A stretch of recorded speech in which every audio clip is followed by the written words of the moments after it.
Jordan and Alina lived in Charlotte, North Carolina, a growing city filled with traffic, coffee shops, and corporate ambition. He was a software engineer, she was a high school English teacher.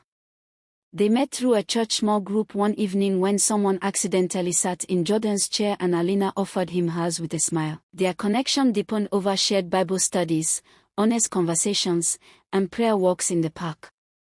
A year later, under the autumn leaves, Jordan proposed with a simple line. "I want to serve God with you. Will you be my wife?" At their wedding, the pastor spoke from Genesis 2 verse 24. "Therefore a man shall leave his father and mother and be joined to his wife, and the two shall become one flesh." But he didn't stop there. He warned them. Marriage is not sustained by feelings. It is sustained by covenant, God's design, not man's convenience.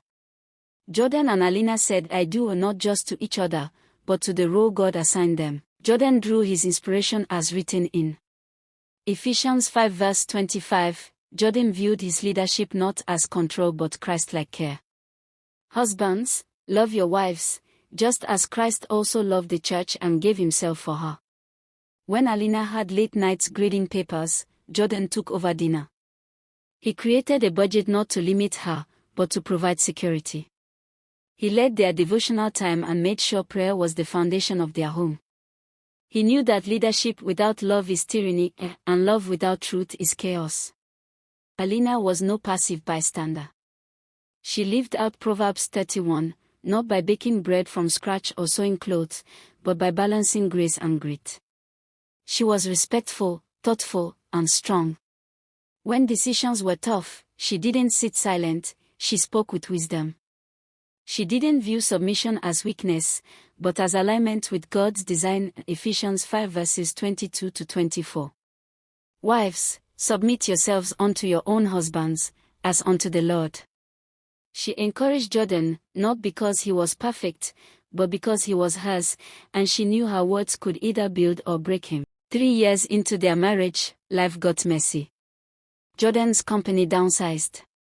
Alina had a miscarriage. The weight was unbearable. They cried in the hallway of a hospital one night, exhausted and empty. That's when Alina said through tears, "We need the third strand again." They turned to Ecclesiastes 4 verse 12. "Though one may be overpowered, two can defend themselves. A cord of 3 strands is not quickly broken."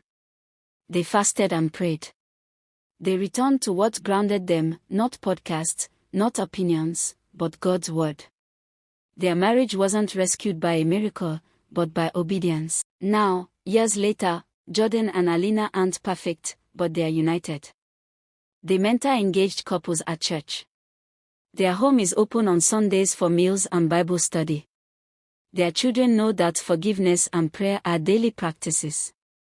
They still argue sometimes. They still go to counseling occasionally. But they never walk away.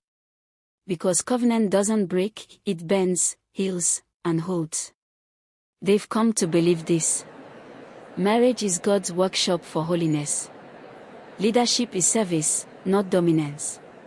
Submission is strength, not silence. Love is sacrifice, not sentiment. And God must always be the center.